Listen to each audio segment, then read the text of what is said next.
Chemistry को पढ़ो नहीं, महसूस करो। ऑल सब्जेक्ट जो भी पढ़ते हो, पढ़ो नहीं, सीखो, पढ़ो नहीं, महसूस करो। बहुत सारे टॉपर्स, कोडरमा टॉपर्स, गिरिडीह का टॉपर्स, हजारीबाग का टॉपर्स हम लोग बहुत दिए हैं। हमारे यहाँ 96 मार्क्स तक आया और बच्चे तैयार हैं। क्यों ना मैं हजारीबाग को भी अपना पटना के जैसा बना पाऊं। क्वालिटी एजुकेशन 8-9 में पढ़ता था, उस समय ही सोच लिया था प्रथम जो मेरे अंदर है वो है एजुकेशन। तो जटिल टॉपिक हैं, बच्चों को पढ़ने में दिक्कत होती है, माता पिता को कभी नहीं भूलना चाहिए।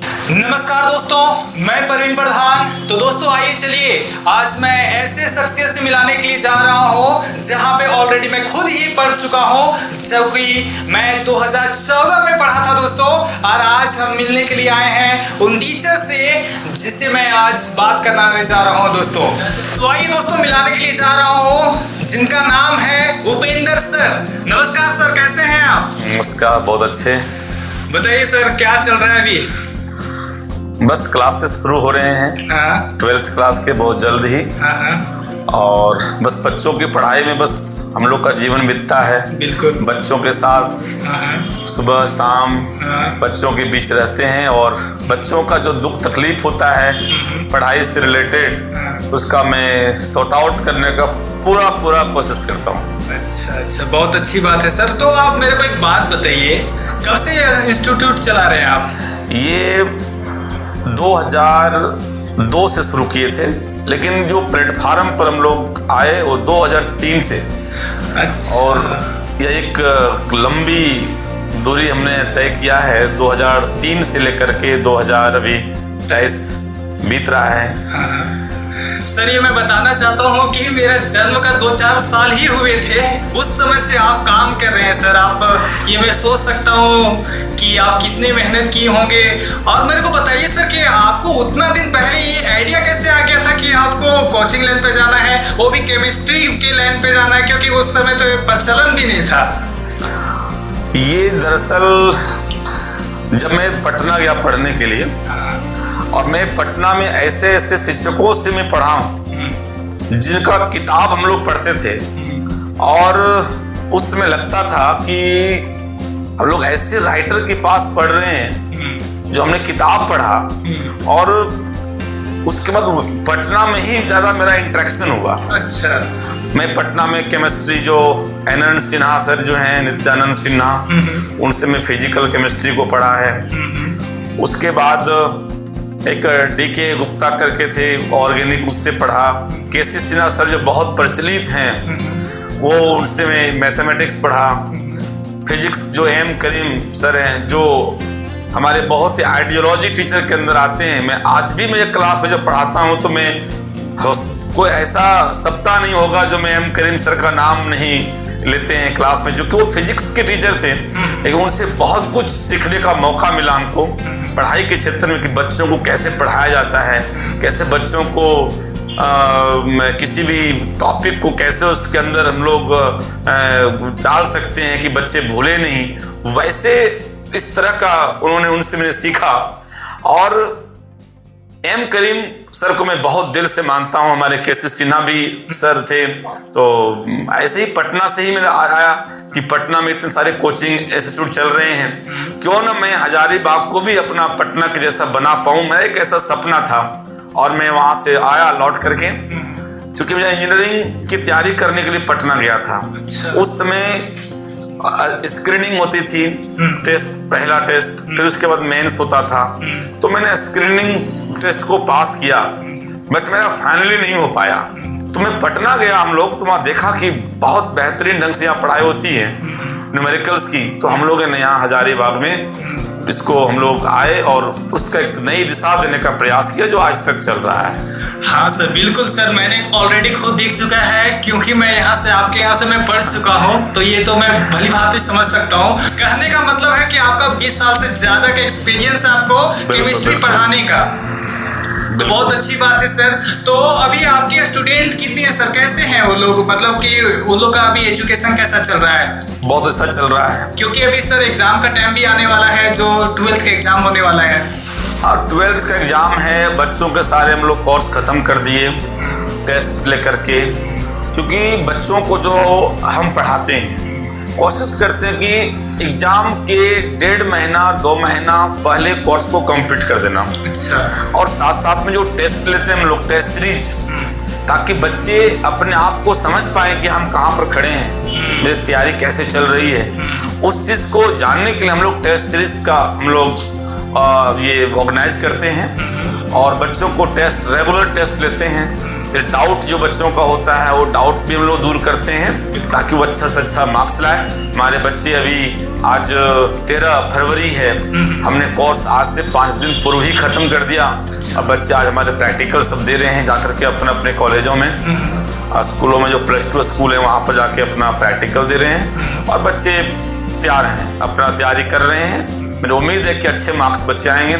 पिछले बार हमारे यहाँ 96 मार्क्स तक आया, आप देख सकते हैं ये 96 है। एक बच्ची है ये 96, और आप जो अचीवमेंट है हम लोग का देख सकते हैं, ये हम लोग का अचीवमेंट है विद फिगर, जो हम लोग का एक तरह से कह सकते हैं कि स्टडी सर्कल ऑफ केमिस्ट्री ये पिलर है ये सब। बिल्कुल बिल्कुल। बहुत सारे टॉपर्स, कोडरमा टॉपर्स, गिरिडीह का टॉपर्स, हजारीबाग का टॉपर्स हम लोग बहुत दिए हैं। और क्योंकि बहुत ही लंबा समय मेरा बीता है और मैं एजुकेशन को बहुत अच्छे तरह से लेकर चलता हूँ कि बच्चे एजुकेटेड हो।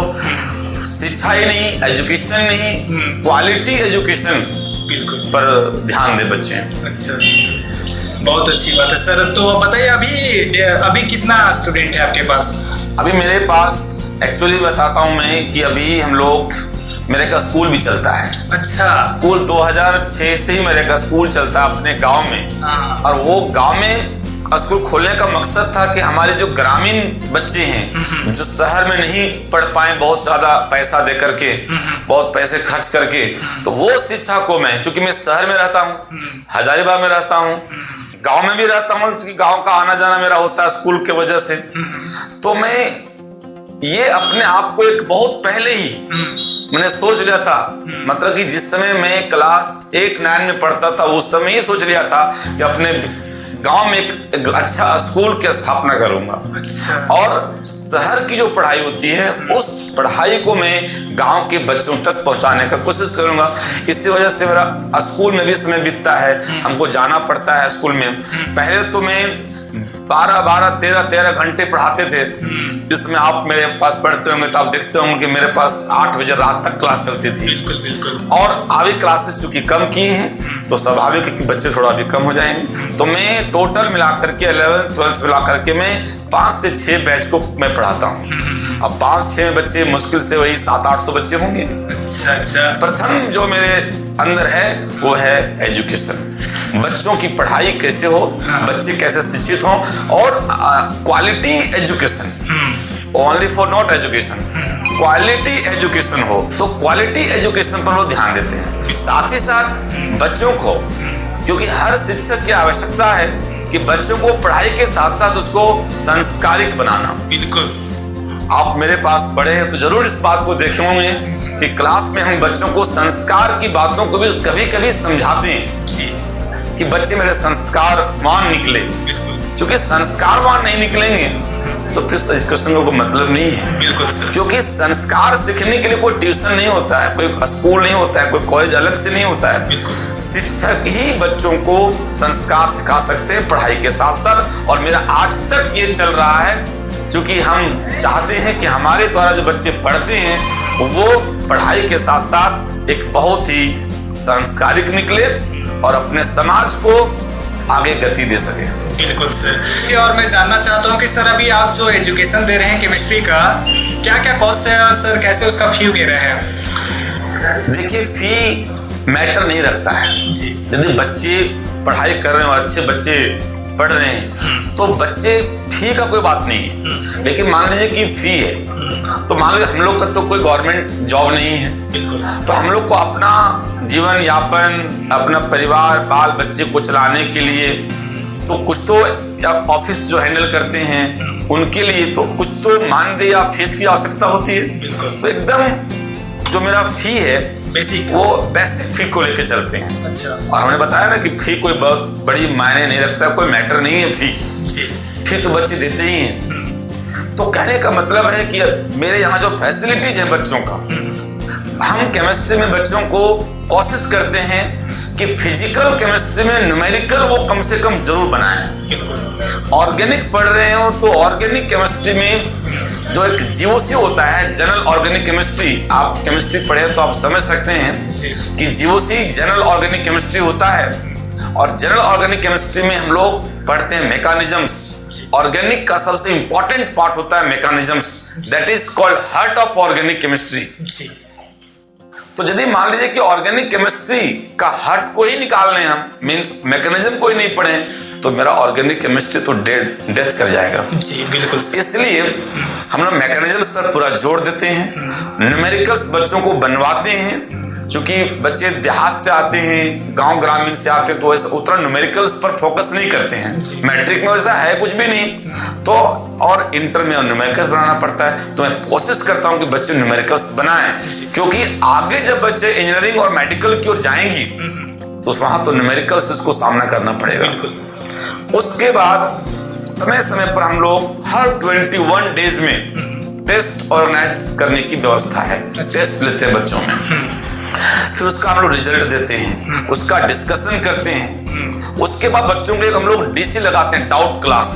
यदि किसी बच्चों को डाउट है तो आप बेफिक्र आकर के मेरे क्लास में आइए, हम बैठे रहते हैं, 1 घंटा बच्चों को देते हैं समय, जो कुछ डाउट है उसको हम लोग सॉर्ट आउट करते हैं। बिल्कुल सर। क्योंकि हम बच्चों को हमेशा बोलते हैं कि केमिस्ट्री को पढ़ो नहीं, महसूस करो।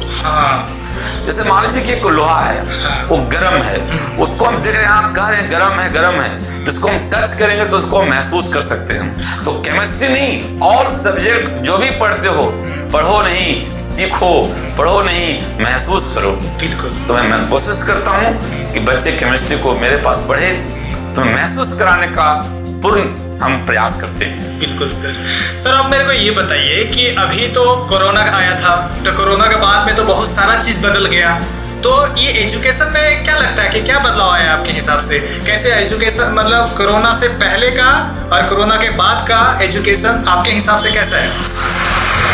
कोरोना के पहले यूट्यूब का उतना प्रचलन नहीं था जी।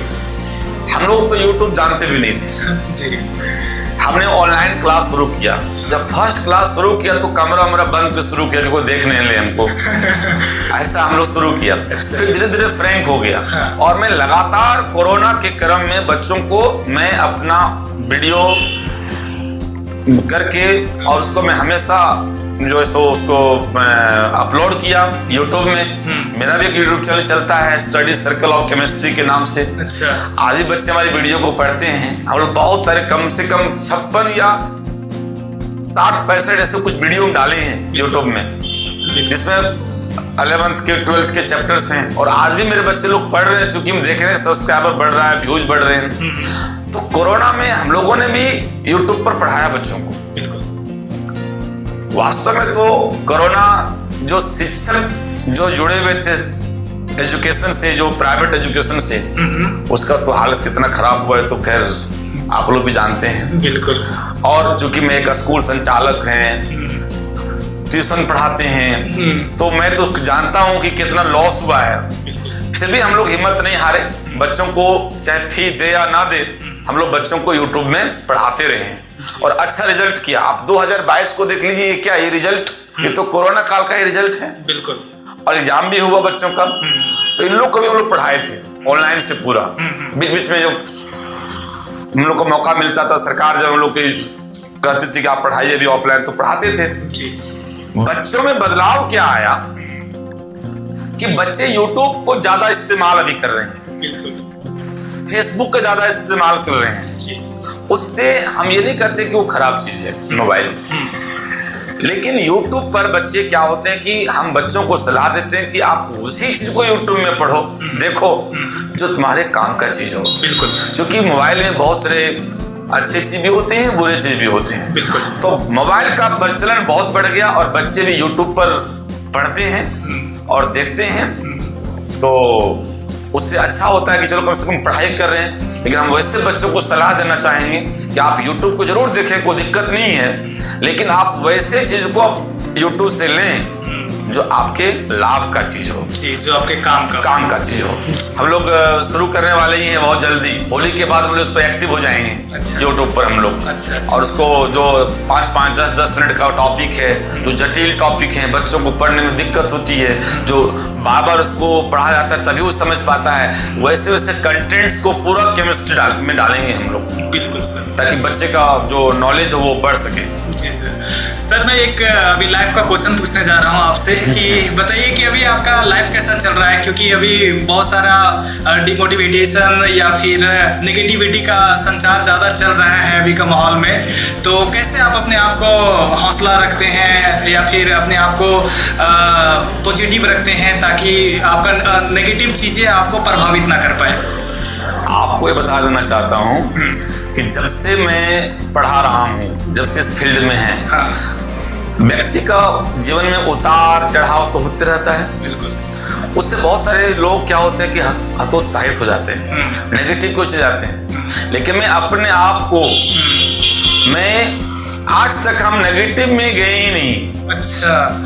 मेरी जो पॉजिटिविटी है हमेशा होता है। बहुत लोग हमको कहते भी हैं कि आप बहुत पॉजिटिव रहते हैं, हर हमेशा कोई भी दिक्कत होता है फिर भी आप पॉजिटिव हैं। तो मैं पॉजिटिव रहता हूँ और मैं बता देता हूँ प्रदीप जी, तुम तो मेरे विद्यार्थी हो जी सर, कि मैं एक अध्यात्म से भी जुड़े हुए, जो योग ध्यान जो करते हैं ना, वो सब हमेशा पॉजिटिव एनर्जी का ही संचार होता है। बिल्कुल। तो मैं एक अध्यात्म से जुड़ा रहता हूँ और साधना योग वगैरह करता हूँ, बीच बीच में समय मिलता है। तो बस वही कारण है कि मैं पॉजिटिव रहता हूँ। उसको आप मूल्य नहीं लगा सकते हैं जी। माता पिता और गुरु हमेशा सम्मान देना चाहिए।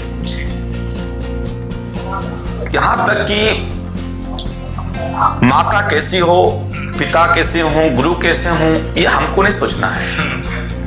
इसलिए मैं हर विद्यार्थियों को कहता हूं कि माँ होती है, पिता जो बच्चों के सपनों का साकार करने वाला होता है, और गुरु जो एक अच्छे रास्ते में चलने के लिए हर हमेशा प्रेरित करता है। तो इस तीनों को हमेशा याद रखना चाहिए। आप 2014 मेरे पास पढ़े हो और आज आया तो सोच के ना आए कि हमारे अच्छे सर होंगे, अच्छे तभी तो आया। बिल्कुल सर। इसे तीनों को कहीं भूलना नहीं चाहिए, बड़ों को आदर करना चाहिए और कोशिश करना चाहिए। हर विद्यार्थियों को मैं बताता हूं कि जिंदगी में कोशिश करो कि तुमसे कोई व्यक्ति दुखित ना हो। बहुत बड़ी सीख है सर, बस ये प्रयास करना चाहिए। Thank you so much sir, आज के लिए इतना ही। मिलेंगे फिर से कभी और आपसे बात करेंगे, ये सारी चीज़ों को और भी बेहतर तरीके से सीखने की कोशिश करेंगे सर। आज के लिए इतना ही। तो दोस्तों मिलते हैं फिर से नए एपिसोड में नए लोगों के साथ में। तब तक के लिए अपना ध्यान रखिए, स्वस्थ रहिए, खुश रहिए, मस्त रहिए। तब तक के लिए धन्यवाद।